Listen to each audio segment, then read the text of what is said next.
বুঝতে পারছেন? ইনি নবী, তিনি রব, ইনি জন্ম নিয়েছেন, ছেলে মেয়ে আছে, বিবি বাচ্চা আছে, সবকিছু এনার। আর তিনি জন্ম নেননি, হাত পাও নাই, সন্তানাদি থেকেও পাক, মা বাপ থেকে পাক, কোন মতো থেকে পাক যিনি, তিনি আমাদের রব। আর সেই তিনি ইনিকে ডাকছেন দেখা দিবেন বলে, ইনিকে তিনি ডাকছেন দেখা দিব। আমার জওয়ান যুবক সোনামানিক, এখন যদি কেউ বলে নবী আমাদের মতো মানুষ, বুঝে নিতে হবে তার মাথায় পুই পোকা লেগেছে, সার পোকা লেগেছে। বাবা, আল্লাহ পাকের কোরআন সাক্ষী দেয়, আপনার আমার নবীর মিরাজটা হয়েছে সশরীরে, আপনার সশরীরে।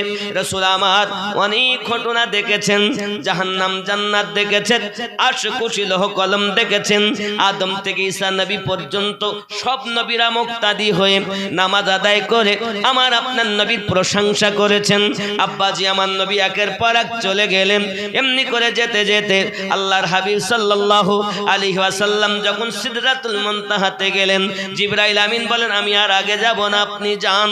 রাফরাব বলে চলে এলো একটি আপনাকে যাই নামাজের মতো একটি আপনার সওয়ার, রাসূলে পাক উঠে গেলেন, চলে গেলেন, সেও পর্যন্ত থেকে গেল। এবার আমার আপনার নবী এগিয়ে যাচ্ছেন, কাওয়া কাওসাইনে আও আদনা। আল্লাহ পাক আল্লাহ তাআলা বলেন আও আদনা, আরো নিকটে, আরো নিকটে, আরো নিকটে।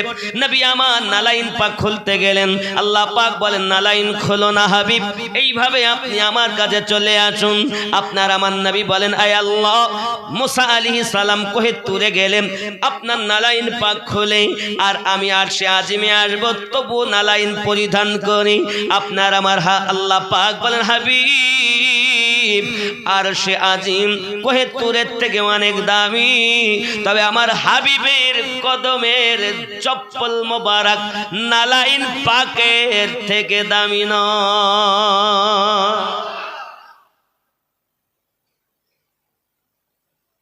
আব্বাজি আমার সোনামানিকের, আমি একটু যুক্তি দিয়ে বোঝাই। একটি কাঠ, রেহেল কাঠের আকার, রেহেল কাঠ বানিয়েছেন, এখনো কোরআন শরীফ রাখেননি।